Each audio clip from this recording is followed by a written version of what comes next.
Haleluya, jumpa lagi dengan saya Pendeta Rio Panggabean, Oikumene Ministry Jakarta. Apa kabar saudara? Saya berharap saudara penuh dengan sukacita karena hari ini 25 Desember seluruh umat Kristen merayakan Natal. Semua gereja, apapun denominasinya, kita semua bersukacita dan mulai melupakan hal-hal yang buruk, hal-hal yang sudah membuat kita terhambat untuk bertumbuh secara rohani. Mengapa? Karena Sang Raja Damai sudah datang 2000 tahun yang lalu dan kita terus-menerus merayakannya. Dan saya harap tahun ini menjadi perayaan yang berbeda. Kita akan hidup dalam keadaan damai. Peristiwa Natal itu juga tercatat di dalam kitab Lukas pasal yang kedua, bicara tentang semua orang harus pulang untuk sensus. Waktu itu Kaisar Agustus memerintahkan supaya semua kembali, dan itu adalah sensus penduduk mungkin yang pertama menurut sejarah.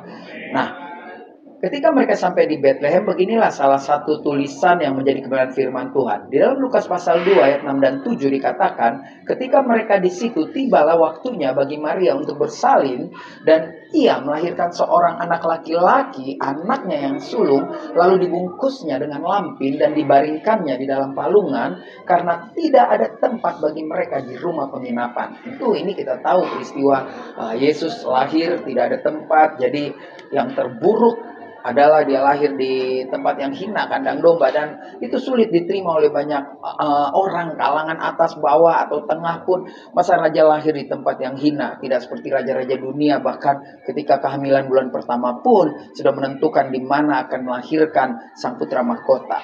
Tetapi Tuhan berkehendak lain, karena di kandang yang hina itu dibutuhkan pengorbanan untuk mau datang ke tempat yang tidak layak, terutama bagi orang-orang yang mungkin berada dalam posisi sebagai pejabat pada waktu itu. Dan mungkin ini pesan juga terjadi buat kita, orang yang datang kepada Kristus harus tertunduk, harus merendahkan hati dan dirinya di hadapan Tuhan.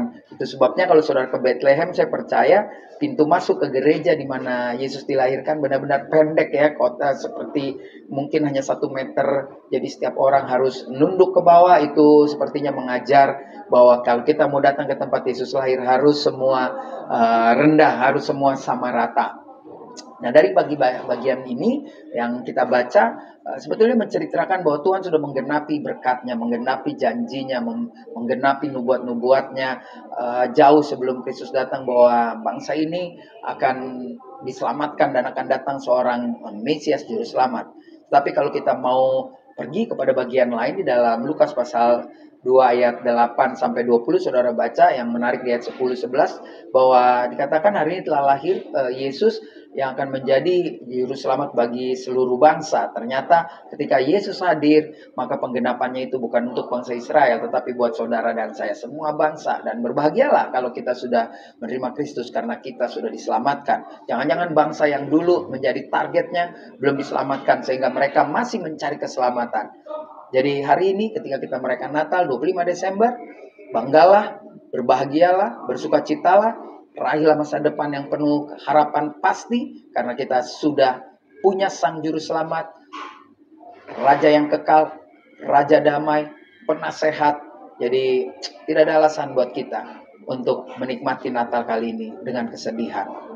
Tuhan Yesus memberkati. Maju terus, saya Pendeta Rio Panggabean, Oikumene Ministry Jakarta.